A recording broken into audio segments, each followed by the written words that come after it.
Hello and welcome to Cooler Than Homework, a Disney Channel original movie podcast. I'm Nicole Sweeney, and I'm now supposed to introduce myself by telling you a time that I got grounded, but instead I'm going to tell you that I was never grounded. So, ooh-la-dee-da.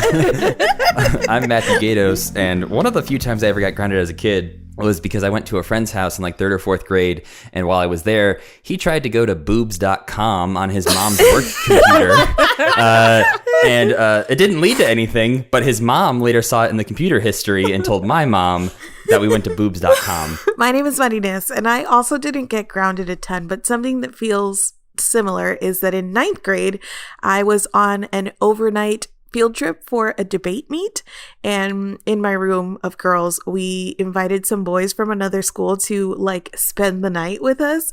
Obviously nothing happened, it was just a bunch of us in a room, but the boys from our school ratted us out, and we got we couldn't go on field trips for a whole year with the school. Whoa. And, oh, wow. And some of the people in my room were 11th graders, so they couldn't go on field trips for their entire senior year. Oh, brutal. Yep. And I'm Sari Riley, and mine is much younger. The most memorable time I got grounded was when I was 5, I think, and I crossed the street from our apartment complex to the mailboxes without permission. And that was one of my only rules, and so I got grounded, but my dad let me check out Blockbuster movies, so it wasn't even really a very intense grounding. It was like, you have to stay inside now, but I feel bad that I grounded you for a really long time, and we're going to watch movies together. Sweet. And in this episode, we are talking about Mom's Got a Date with a Vampire, and Mari is going to tell us the plot of that movie. I mean, basically, we could just play back Sari's prediction because she's getting so good at these. When I feel like I've started my this title synopsis. gave her a lot of help. I think the title of this one specifically. Okay, maybe it's that the titles are getting very overly specific, but we'll see. We'll see. In this movie, we start with a movie within a movie, as 13-year-old Adam Hansen is watching this vampire movie in which a vampire has a woman in his thrall, but her true love arrives to break it. As he's watching, meanwhile, his sister Chelsea is taking a phone call from a boy, and his little brother Taylor is watching from behind the couch, kind of scaredy cat-like. Their mom, Lynette, who I truly was going to call Aunt Hilda the whole time, but I figured that would be confusing because she's the mom in this movie. She gets home and she sends everyone off to do their homework and stop watching scary movies and all of that. So Adam goes upstairs, but he doesn't do his homework. Instead, he's reading like a trashy sort of magazine called The Weekly Secret, because my boy is actually obsessed with like vampires and monsters and things. And inside of this magazine, there is an article about Malachi Van Helsing, who is a vampire hunter. So he's kind of reading that. The next day at school, Adam gets called on in class to read his homework essay out loud, but he didn't do it. So instead, he just reads directly from The Weekly Secret, and his teacher catches on real quick. She's like, "Is this like a real thing?" And he's just like, "No, it's in my magazine." So he gets in trouble. Also, Adam's best friend Duffy scored some backstage passes for a concert at the Harvest Festival this weekend, and Adam is super excited to go, except that when he gets home, his mom already knows about the essay thing. He didn't do his homework, so Adam is grounded. The sister, Chelsea, is making comments in the background the whole time and like kind of making fun of her brother. So she gets grounded too for good measure. This is very bad news because Adam has that concert to go to and Chelsea has a date to go on. They decide that the simplest plan, I guess, would be to get their mom, to set their mom up on a date so she'll be out of the house. And The Weekly Secret has a personals section. It's like vampire hunting, but also call for a date. And they contact a guy who like bills himself as like suave and debonair, but also hates Italian food. They have a moment where they're like, should we email the stranger? And they're like, nah, it's fine.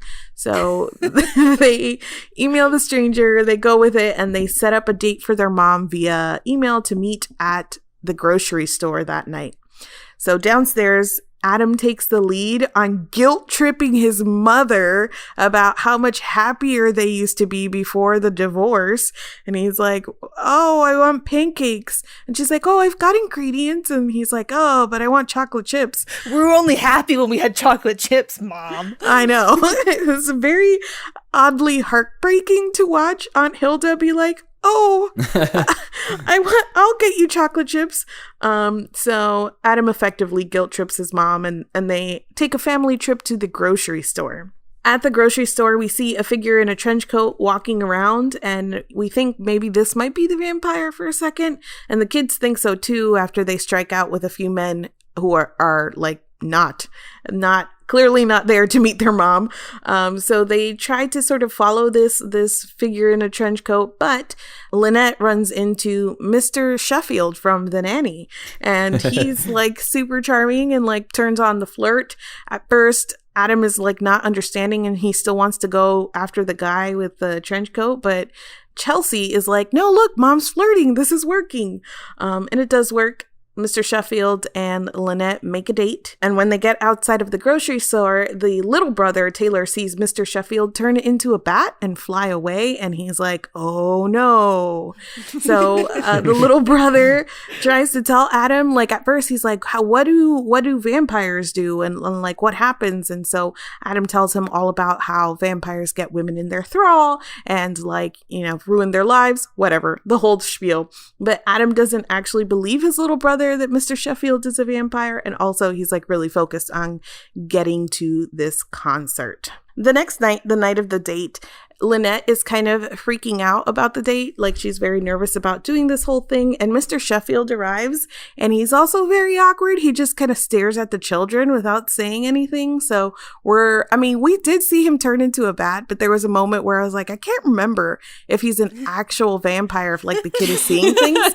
But like during the stare down, I was like, no, this man is evil. He's just staring these children down. I don't understand why. So, but the kids convince their mom to get it together to go on the date, and they head off. Taylor is still like very convinced that Mr. Sheffield is a vampire, so he sneaks out and like bikes after his mom to go save her from the vampire. Chelsea and Adam see this, and they decide they have to go after him, so they also hop on their bikes and head off to find their mother. So they all end up like downtown at the restaurant where Mr. Sheffield and Lynette are eating. Like she's not having a great time, to be honest. At first it's like, oh, she's nervous, but then it's like, I don't think she likes this guy. And Mr. Sheffield is being really intense about it too, and like, go with it. There is power within you. So yeah, that is all happening. Adam figures out that to get Taylor to believe that Mr. Sheffield is not a vampire and to let the siblings go out, sneak out of the house without like ratting on him. Like he comes up with this plan. So he takes the little brother inside the restaurant, and he's like, Mom, Mr. Sheffield, I'm so sorry, but Taylor thinks you're a vampire. So Mr. Sheffield plays along with it, and he's like, oh, well, to prove that I'm not, let's do the spoon test, which is something he just invents, that vampires can't balance a spoon on their nose. So he does it effectively. Taylor totally buys it. He's like, fine, Mr. Sheffield isn't a vampire, and they turn to leave, but Adam sees that Mr. Sheffield is seated right in front of a large mirror and doesn't have a reflection. So now he is a believer as well. They go and drop their little brother off back at home, the two older kids, but then Adam tells Chelsea, no, we have to go back because Mr. Sheffield is definitely a vampire. Meanwhile, Taylor actually called Van Helsing, like the vampire hunter from The Weekly Secret, and like left a message like, my mom's on a date with a vampire. So this whole time, this dude who we met in the grocery store, who's the one wearing the trench coat, it turns out that he's Van Helsing, and he's like trying to track down this vampire. We see him do a couple of things, like go to like the dealership where Mr. Sheffield bought his car because he didn't have one previously, and just generally trying to track this dude down. So he ends up going to the Hanson residence and like finding Taylor and being like, you rang. So he gets the details about Mom being on a date with the vampire and heads off to go catch them. Chelsea and Adam track their mom down now to a club where she has pulled, like, this whole time Mr. Sheffield is trying to, like, end the date and get to the, like, nom nom nom portion of this date. But, like, Lynette is like, no, let's go do more fun things. So now they're at, like, a rockabilly sort of, like, club so they can dance. And so the kids track them down there, and Adam keeps trying ways to get Mr. Sheffield, like, away from his mom. He has the bouncer, like, throw her out, but he is a vampire, so he just keeps, like, sneaking his way in and things like that. Lynette gets called on stage because she used to be, like, a singer in a rock group, and so she's having the time of her life while all of this is happening, which, good for her, she deserves it. Taylor ends up sneaking out of the house and joining Van Helsing, even though Van Helsing was like, stay home, you're a child, but he sneaks into his car, and so now they're on the mission together, and everybody figures out that where they need to end up next is at the vampire's, like, mansion at the house where he's ultimately going to bring Lynette. So everybody ends up there. Adam and Chelsea get there first, and they decide that they need to get the coffin out of the house so that Mr. Sheffield can be out of his coffin when the sun rises, and they throw it into the lake. Mr. Sheffield does compel Lynette and ultimately bring her back to the mansion, and when he's there, he, like, gets a whiff of child, and he knows that Adam is in the house, and so he locates Adam, who's out in the lake sitting on top of the coffin, and, like, I'll trade you your coffin for my mom. This, like, was a fine plan, but Chelsea is just, like, hiding nearby, so he just grabs Chelsea and is like, I'm gonna kill your mom and your sister. So he's like, oh, okay. So they end up having to bring the coffin back inside, but that's when Van Helsing shows up. He left Taylor in the car, and he's like, I'll go get the vampire. And he does get a few good knocks in, but then the vampire just, like, knocks him right back down because he's faster and stronger. And so Mr. Sheffield is going to nom nom nom on Van Helsing and the kids, and then Taylor shows up and he's got a stake, and there's, like, a whole thing. It's a whole thing, but it's also very slow and drawn out where the vampire's just standing there like, I'm gonna eat you guys. So it gives the kids enough time to, like, call out to their mom for help. And so they get through to her because true love of, mom and kids breaks the curse. And she ends up being able to push the vampire. Van Helsing gets the coffin open. Mr. Sheffield lands in the coffin, and then Van Helsing, like, nails it shut with silver nails. And then everybody's like, oh, we did it. And the kids are like, what are you going to do with the vampire? And Van Helsing's like, murder him. And everybody's like, ha ha ha. And then Lynette is like, wanna stay for pancakes, Van Helsing? And he's like, it's a date, but no more dates. Ha ha ha. The end. Mari kind of already started this off, but because there are some extremely famous faces or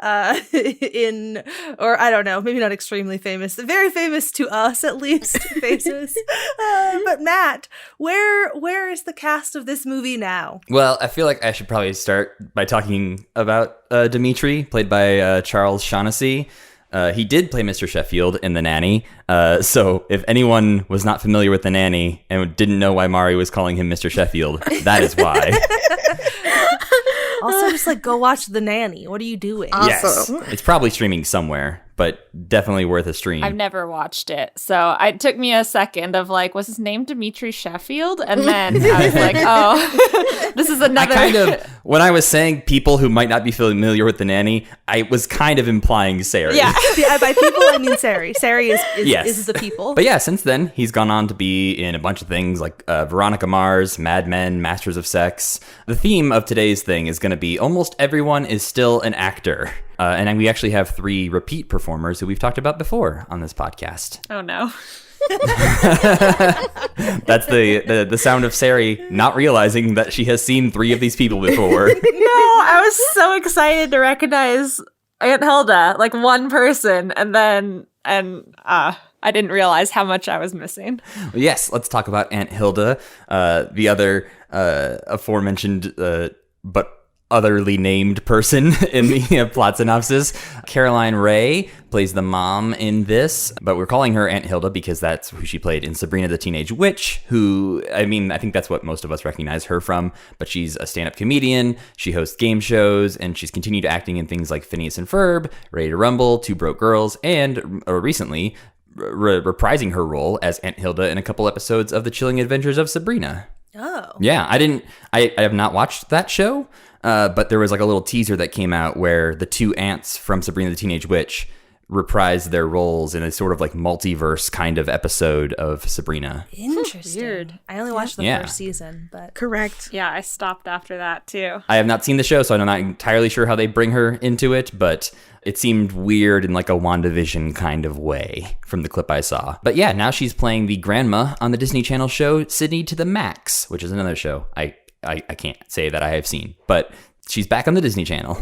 Next up, we'll get to one of the people we have seen before on this podcast, and that is the little one, Taylor, played by Miles Jeffrey.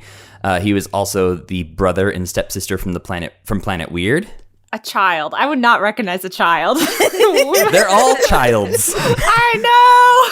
They all blend together. She's like, that's the point. That's why I don't recognize them. They're all generic little, I don't know, maybe I just don't see children as full people yet. And so it's like, oh, you're just like small boy. But yes, we talked about him on that episode a bit. He hasn't done a ton since acting on the Disney Channel movies, but he is the one that I mentioned previously, has a Instagram account all about beer called @Brewlissies. I have no recollection of you telling us about that, but delightful. That's fine. I mean, it's one of those things where he has not gone on to be like, he's no Mr. Sheffield, obviously. Right. The recognition's not there. But if you want to follow his beer Instagram account, it is @Brewlissies, and that seems to be tied to his grad school studies. Oh, yes. It's coming back to me now. Yeah. Great. It also seems like he, similar to me in 2020, had to forego his original wedding plans and elope. So I feel that, Miles Jeffrey. A we have deep that in kinship. common. Another person we've seen before on this podcast, just going to keep this little section going, is Jake Epstein, who played Duffy in this, who is just a really small part. He's just the friend who tries to get the concert tickets. But he played Brad in Quince. So we talked about him on that episode. He went on to be on Degrassi, as well as a bunch of other things. More recently, he was on Star Trek Discovery, a movie called Mistletoe and Menorahs, and IMDb says he's going to be in the 3rd season of The Umbrella Academy, which I don't think has started filming yet, so we'll wait and see on that one, but Interesting. Potentially. I didn't recognize him either. It was also just like, another generic boy. He was the sad friend in Quince, the one that we were like, why? We were why concerned. Didn't anybody love Yeah. him? I had so many feelings toward him in Quince, and then now he was nothing. He was a nothing burger.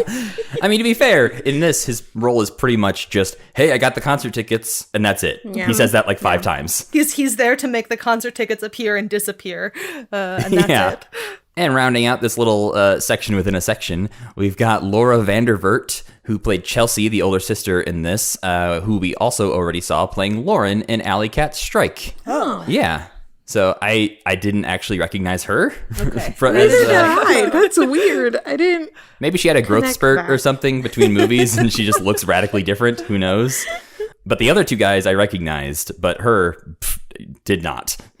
But she went on to keep acting a bunch, including in Smallville and the TV show Bitten, where she played a werewolf, which felt relevant to this movie. And she just recently finished directing her directorial debut that she also produced and wrote, called My Soul to Take, which I don't think is out yet. But that was when I was looking up like what she's up to now. It was a lot about that movie. So we talked about Malachi Van Helsing in this, who's the vampire hunter. He's played by Robert Carradine, who I think a lot of people probably know him from Revenge of the Nerds, but I think a lot of the people who listen to this podcast probably know him best for playing Lizzie McGuire's dad. Yes, that's correct. Ha. Also, people on this podcast who are me. And not to be a stereotype of myself, but neither for me. I mean, I'm not entirely surprised, but it would have been thrilling if you would have been like, oh yes, of course, Revenge of the Nerds, my favorite movie. But since this movie and after Lizzie McGuire, he's gone on to continue acting, including a role in Django Unchained. He's also a musician, and he was gonna be in the Lizzie McGuire reboot sequel series. That seems like it's probably not happening now, so that's a bummer. But his Instagram is maybe the most like dad Instagram I've ever seen. It's mostly just pictures of motorcycles. and then like old photos of his kids, and all this stuff. And it's delightfully dad, like normal dad Instagram. I love that. Oh, I am also realizing, speaking of older men on social media, I forgot to talk about Charles Shaughnessy's, what he's doing now outside of just, we've seen him in other things. His Twitter, I went and checked out, surprisingly, just very anti-Trump, very strongly political. Almost every single tweet is a political tweet where I was just like, oh, this is not what I was expecting, Mr. Sheffield. But he has been doing a series of podcasts and interview things called Conversations in the Time of Quarantine that benefits the Robert F. Kennedy Children's Action Corps. So he's doing this interview series for charity on a regular basis during quarantine. So that is also, I watched a few minutes of it. It's a little bit dry and very political, so it's not necessarily like Mr. Sheffield reminiscing about his time in Hollywood. So go in with those expectations. I will say this, I'm now looking at his Twitter, and this also has, it's like a different dad energy, but this also feels like, right, like your left-leaning, very politically minded dad, if you were on Twitter. Yeah, where you'd be like, Dad, I agree with you, but you don't need to post every thought. And last but certainly not least, we have Adam, the main character, played by Matt O'Leary. Leary? I typed it wrong in my notes, I think. I think it's just O'Leary. Yes, it is O'Leary. This was his very first role, but definitely not his last. He's gone on to be in a bunch of things like Spy Kids 2 and 3, Brick, Santa Clarita Diet, and most recently, he's like a regular character on Agents of S.H.I.E.L.D. Oh. Yeah. I have not watched that show beyond the first couple episodes, so I don't actually know. He plays a character named Pax. That's all I know. Okay. I did not recognize him at all, but yes. He looks extremely different. Like, it's very clear that, like, obviously he was, 12, 13 in this, and he is, aged to be a grown man. Right. So he's, like, tougher and beardy and stuff in Agents of S.H.I.E.L.D., so he does look a lot different. But yeah, that is the cast of Mom's Got a Date with a Vampire and what they're up to these days. While we have established that we have a lot of nostalgia for many of the actors in this movie, we're going to do a quick nostalgia check for the movie itself. Have any of you seen this movie before? Nope. Yes, I have. And in fact, I'm going to tell on myself. Nicole and I were doing some of their content yesterday, so we were like talking, and after the call, she's like, yeah, I have to go watch this movie. Mom's Got a Date with a Vampire. I'd completely forgotten that this was like the next one we had to watch, and I legit like was like, oh, that's the one? I'm so excited. So this was one of the ones that I watched so much. So yes, I was excited to rewatch this one. Definitely remembered it very, very much. As I was watching, I was like, yes, all of these people, all of these things, familiar. I am fairly certain I had never seen this movie before. Nothing about this was familiar. And I definitely haven't, but I read a lot of Bailey School Kids books. So, did you like it? I did. It was enjoyable. There was things about it that I don't know. I didn't like fall in love with it as like a great cinematic masterpiece. But for me, one of the biggest things was that it wasn't as frustrating or annoying as some of the worst DCOMs we've watched. Mm-hmm. Like there was a lot of like good little charming moments, but overall it was just kind of like decent and not annoying. Wow, the bar. Yeah, top big review. We're just like, you didn't annoy me, movie. Good job. I also felt like it was middling for me, which wasn't a bad thing. When it comes to DCOMs, I think I'll remember it, and I'm putting it into my ranking list, and I think I'll put it right above Halloween Town. So like of the Let's Face a Big Monster Man movies, I think I liked it slightly better than the so far one. Our reviews are I'll remember it and it wasn't annoying. I really had fun. Okay, I genuinely had a lot of fun watching this. I mean, I think as far as like ranking it goes, like nostalgia goes a long way in terms of that. Like I'm looking at the things that I have at my top 5, that they're all things that I remember strongly from, when I was a kid. And so it'll be hard for anything else to kind of break into that. But aside from lacking the nostalgia for it, I genuinely had a fun time watching this movie. And I don't know if it's the nostalgia that I had for all the actors or what, but like I loved the mom character. I felt for her. The fact that the resolution was your mom loves you. Great. Love it. Yeah, I don't know. I really enjoyed this one. I did as well. But I also agree that this is middling for me. So this will end up in the middle of the pack. But while I was watching it, I also just had a ton of fun. And I think that it is exactly what Matt is talking about. Like, there have been plot lines in a lot of the other ones that even when I was like, that wasn't bad, there were still things that if you thought about it all, like they could be frustrating or things like that. But this was just like, I don't know, because it was a romp and it was like the premise of it was silly, but it followed its own logic in a way. I don't know. And the kids were fine and the mom was great. And I did like the resolution where it was like true love all along, which they seeded from the beginning. So yeah, I had a good time. I felt like a lot of the vampire-y touches were very fun. I wasn't so sure when he turned into the gigantic CGI bat, and I was like, ooh, what was that? That was kind of scary. But I really, really liked the scene when they were in the restaurant, and like he, as a vampire, is coming up with this spoon test. And it just felt like all the character motivations made sense. And then I really liked seeing him in the mirror on the way out. I thought it was going to be something with garlic bread because he reacted so violently against it when they were like, would you like some garlic bread? And he was like, no. But Adam seeing him in the mirror and being like, oh shit, he is a vampire was just like so delightful to me. And so I thought that they did a lot of those touches really, really well, where you like integrate vampire lore. So if you knew that as a child or as an adult, you could see bits and pieces of it. And be like, this is a vampire movie. This is like a goofy one, but he's a vampire. I'm realizing, I think maybe I like this movie the most out of all of us, because like looking at the ranking sheets we have going, I ranked it 7th, which is like, it felt right, which is like just outside of that nostalgia zone you're talking about, Nicole, where it's like the top 6 are going to be really hard to break into. But like, I think there's so much about this that I do enjoy that it was like, oh, I could rewatch this tomorrow and not hate that. And whereas like some of these other ones, I'm like, oh, I'm good if I don't see that ever again, or like I could maybe watch that in a couple of years if someone wants to. But I think there's a lot of things about this, just like story wise, that I did enjoy. And I think some of the things were like, it takes place just like kind of over a weekend. It's not really long and drawn out. Like I was kind of afraid that like the mom was going to be in a trance and then they'd have to deal with that for like a month or two of like, oh, how do we save our mom? But it didn't let that carry on longer than it needed to.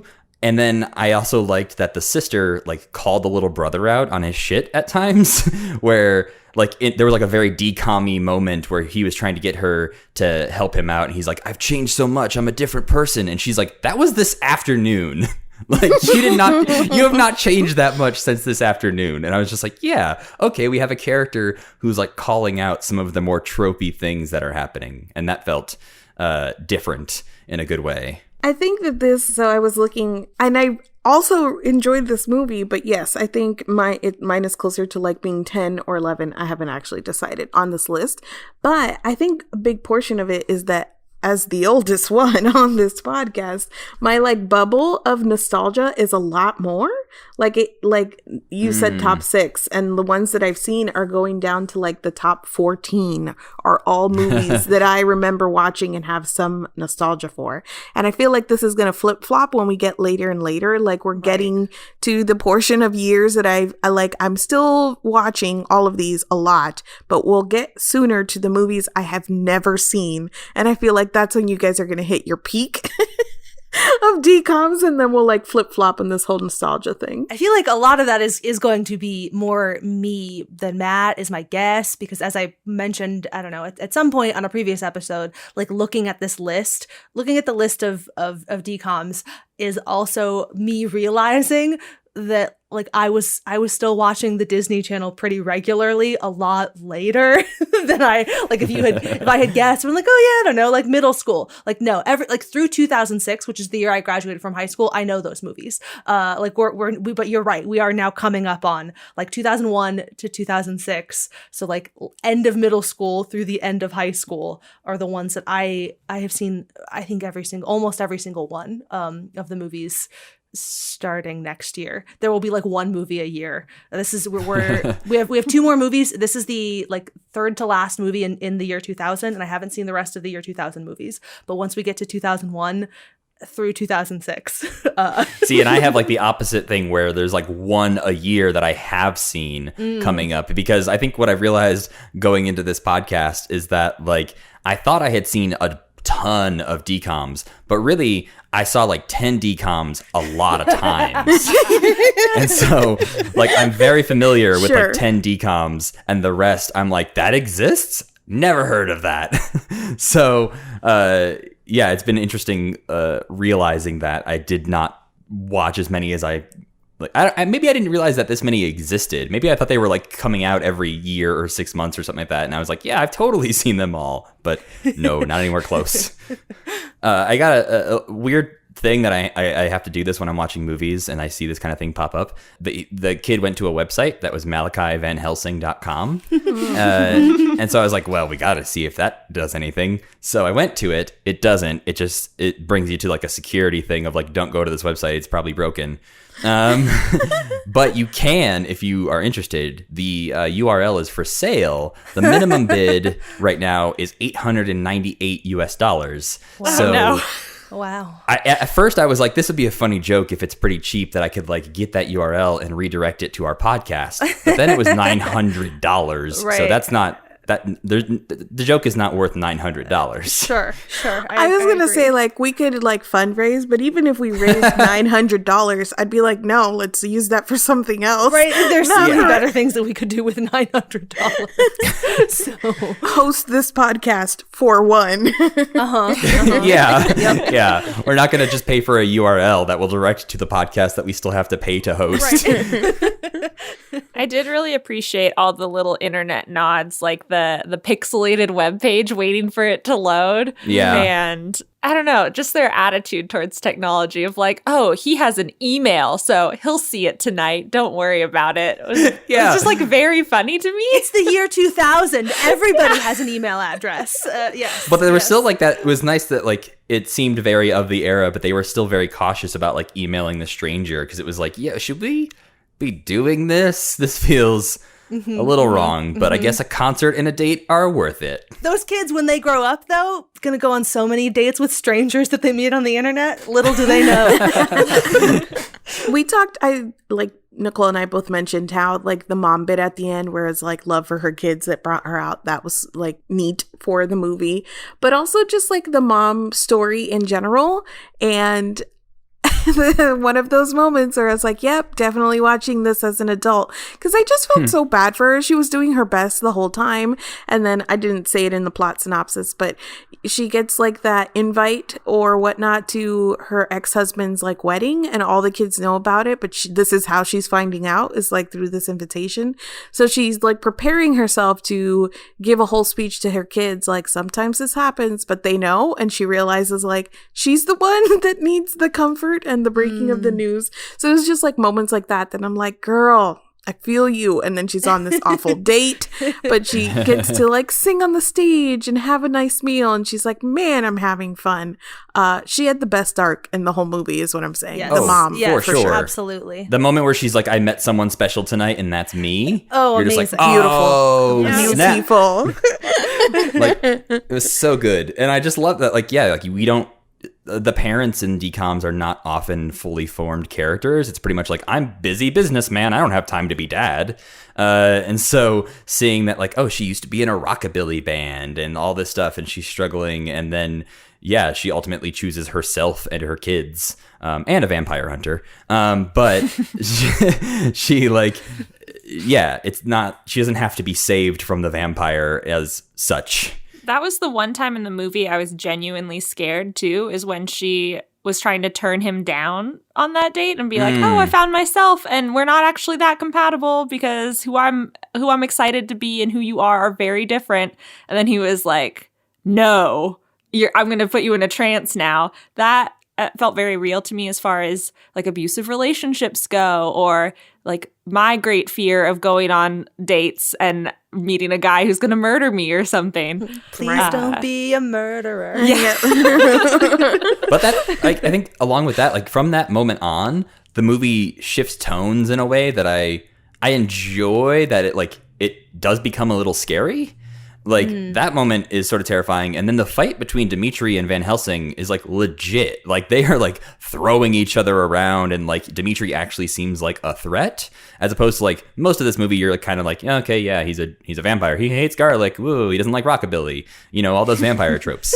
But like, in that scene, he actually gets, like, kind of scary. And it was, like, sort of ruined for me because they do this, like, really bad thing where like every shot has to be in slow motion to make it seem more dramatic. So that didn't work as well, but the part of him being like an actually threatening vampire worked really well for me. The whole character of Van Helsing grew on me throughout the movie too. He started out when they introduced him in the grocery store and his first line was, "Come to Papa." I was like, oh no, I hate this man and everything he stands for. And like whether he was the vampire or not, and like very clearly he was not after he was outside on his cell phone. But I was just like, I don't think I like this guy. He seems like sleazier than the actual vampire. But as he like did his buddy cop routine with Taylor and like shared his sandwich with him, he like grew on me as an endearing character. I did not like how he showed up to the house though, and the babysitter was just so fine with a child bringing a grown man in the house and be like, this is a vampire hunter. And she was like, okay, I'm going to go back to my phone call. Because I would also be freaked out in that situation. But I think that's where I have to suspend some disbelief. The moment between him and Taylor in the car is very, very sweet and cute. There's a few lines in this movie that I was just like, oh, that's funny or cute. And one of them was when he gives Taylor the sandwich and Taylor's just like, did your mom make this for you? Aww. It's very sweet. He's like, I don't live with my mom. And I was like, me neither. One of my favorite side characters, I don't even know if he even like registers to anybody else, but I enjoyed him, was Jim, the man in the bar, who Adam walks up to in an attempt to distract his mom and get her to dance with somebody else. He walks up to this man and is first like, oh, hey, Bob. And he's like, no, my name's Jim. And he's like, oh, yeah, Jim, that's what they were saying. These girls in the back were talking about, Jim can't dance. And he was like, I dance all the time. And I just loved how confident this like character was. He's like, what'd they say about me? I dance all the time. They're wrong. How dare you disrespect my dancing abilities? I'll show them right now. I'm going to dance right here. I also really liked the bouncers in the club for a similar reason, where Adam like told them that someone was messing with him and his mom, and they were like, no one messes with Lynette, and then immediately kicked out Dimitri. And I was like, yeah, those are some good friends you have. Yes. They throw him out of that bar so hard. They like throw him across an alleyway through bicycles, and I'm just like, Jesus, like I know he's a vampire, but jeez.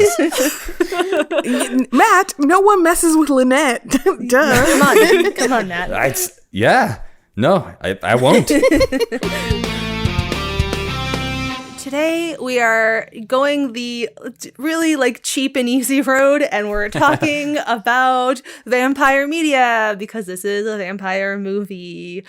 Look, we're tired, okay? Our brains are tired. This is what we've got. So it seems like we all generally enjoyed this movie, but do you guys typically enjoy vampire stories more broadly? This is definitely one of those things that, yes, I do in theory. Like, I seek them out. I enjoy them, but it's difficult for vampire media to do it right, or to do it in a way that ultimately end up enjoying. So I feel like I consume a lot of it in search of like the tropes that I particularly like, but most of the time it's more like Twilight than like some of my favorite things. And I think part of that is that built into vampire lore, like there's a lot of different elements of it, but there is like a power dynamics thing that immediately comes into play with most fantasy creatures. So vampires are super powerful. A lot of times they can like enthrall people and like control them, and then it gets into weird places with like blood and blood play. So all of those things are really interesting but can be done wrong so hard and often are. So I love it in theory when I can find it done right. I feel like I'm like the next stage removed from that, where my dad and my grandpa really love horror movies. And so I feel like they were kind of a background presence in my life. And when one showed up that they really liked, like I remember the vampire movie, I think it was Swedish, called Let the Right One In. My dad was like, this one's a good one. Watch it with me. But so I kind of like absorbed vampire lore in the back of my head, but I never actively seek it out. So like I've never watched True Blood or like very loosely engaged with Twilight because it was set in Washington and I lived in Washington. So I was like, oh, like my dad read Twilight before it was popular because he was like, oh, I heard about this book that was vampires in Washington. And then he was like, it wasn't very good. I love that. Yeah. And so he like bought copies of Twilight and I read them too. And I was like, yeah, it was okay. And it was just like overblown in the state of Washington. No one, some people really cared, but most people were like, we are uninterested in the places that Stephenie Meyer is interested in. And so most of the vampire media I actively remember enjoying is like What We Do in the Shadows, or when you start getting into the parody territory where you take the vampire tropes and turn them on their head. And then I'm like, ooh, that is funny to me. But yeah, I don't know. So I guess I enjoy vampire content and I'll watch it always and I feel comfortable with it, but it's not like my comfort media in any way. Yeah, I think Let the Right One In is one of the ones that I have really enjoyed too, because when I was looking through like lists of vampire media, not a lot of them jumped out at me as either things I've even seen or really like stuck with me. Like I've seen Blade, I've seen Twilight movies, I've seen Lost Boys, but like none of them really stuck with me. So I think Let the Right One In is definitely one that I enjoyed, and the remake is called Let Me In. That was also pretty good. And then the other two on this list that jumped out at me is ones I enjoyed at a time in my life that I don't think I would necessarily enjoy going back. One was Queen of the Damned, if anyone remembers that movie. Yep. I didn't see it, but yes, I do. I vividly remember that time in our lives. Oh yeah, it's like the most 2002 movie that exists. It's got Aaliyah, who plays the queen like vampire in it, and then all the music was done by Korn.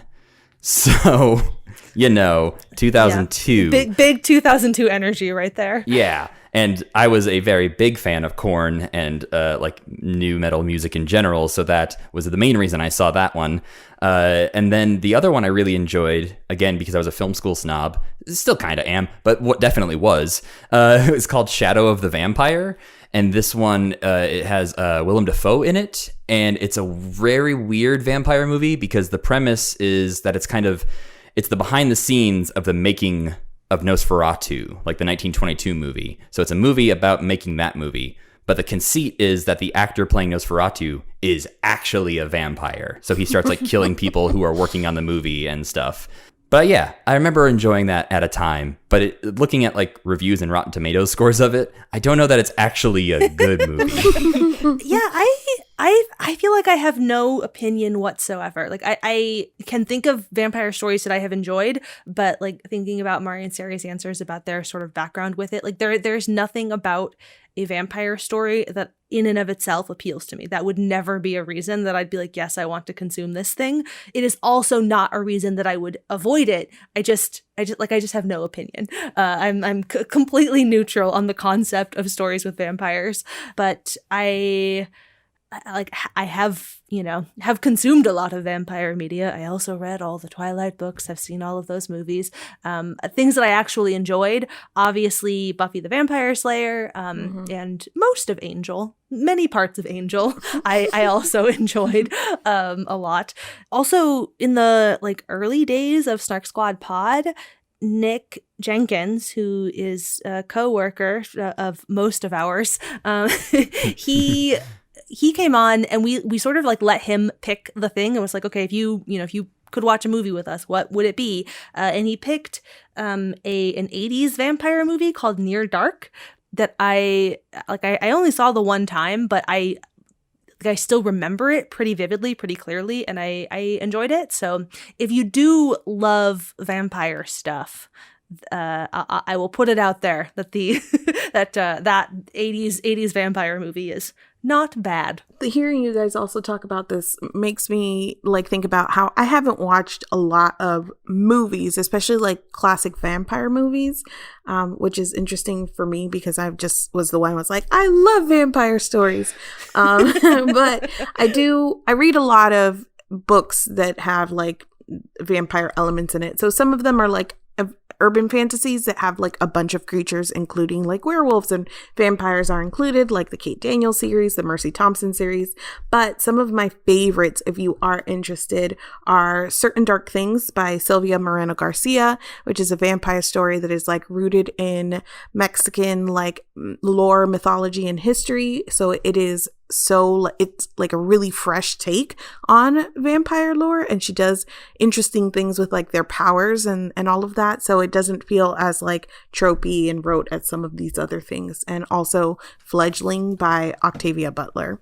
So in Fledgling, she takes a lot of the creepier elements that people tend to gloss over with vampires, often they are really old and dating children, and the whole in your thrall thing. And she ups the creepiness of them in a way where reading this is incredibly uncomfortable, but you can tell that she's doing it on purpose to put in your face is this what you like? And you're reading it oh, is it? Oh no. No, I don't like it. Stop. I don't like it at all. The most recent piece of quote unquote, very liberally using this term, vampire media that I watched is the YouTuber Jenny Nicholson, who does a lot of pop culture-y videos, just put out a video all about the Vampire Diaries, and it's a 2.5 hour long video.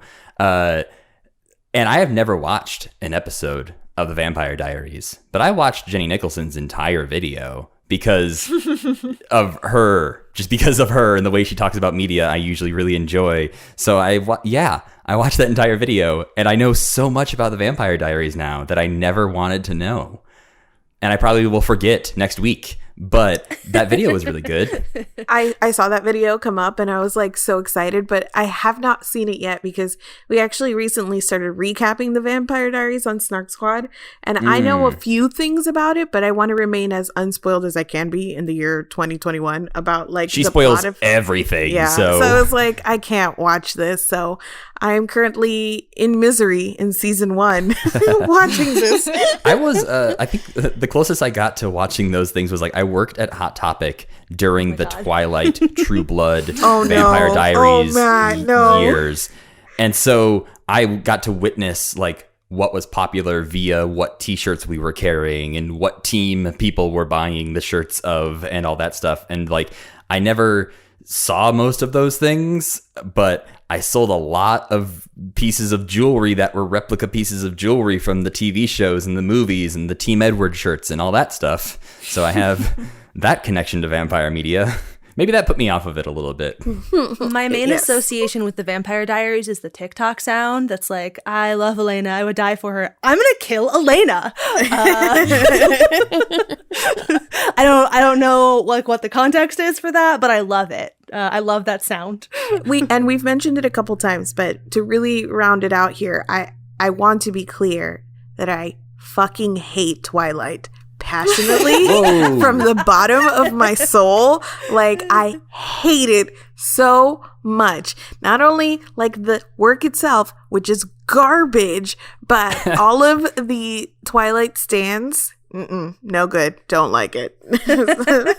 Sorry if that's you. I don't like you on principle, I guess. I don't know. I feel like I watched the first 3 movies. I don't really remember how many I've seen. They were all right. I don't remember anything about any of them. The movies are an improvement over the books in that they're shorter. And that, first of all, they're shorter. And second of all, screenwriters made an actual attempt to sort of bridge some gaps and smooth out some pacing. Plot. Yeah, add plot. But also just if you somehow don't know, love yourself and stay that way. Also, to clarify my deep hatred, don't support Stephenie Meyer because her books are racist pieces of trash. It is literally, I don't support Stephenie Meyer. It's my whole thing. Yeah, I feel like my frustrations with Twilight have grown as I've grown up too, where at first it was an annoyance in high school where other girls mostly in my high school, and this was also when I was in my I'm not like other girls, even though my friends were girls phase, where I was like, I'm not like the Twilight girls. But people in my school, which was right outside of Seattle, would take a trip to the Washington Peninsula and visit Forks, Washington, which is just where old people live. And then they started turning it into a tourist town where they had the vampire doctor dad's parking spot marked off at the hospital, which I'm sure was very annoying for actual doctors who worked there. And generic trinkety things, but they would go and have their parents take them on a weekend trip to the peninsula when there were so many more cooler things you could do, and just did not make any sense to me. They started putting Forks, Washington on weather maps, and I just didn't pay very close attention to weather maps on the news when we were I don't know when I was watching the news, but all of a sudden people cared about the weather in Forks. No one cared about the weather in Forks until Stephenie Meyer said it was rainy all the time. And then as I was growing up, it became from an annoyance to actually Stephenie Meyer just took the name of a Native American tribe and just decided to do whatever she wanted with it. And that's bad and weird, and they're not comfortable with it, and just the problems go deeper and deeper. I mean, she not only took their name, she took their lore and is profiting off of it currently, and has never done anything for these people. Never. Yeah. So she is making money off of appropriating their culture badly, because all of the Native characters in her stories are tropes and they're badly used, and she literally spends 4 books calling them smelly dogs.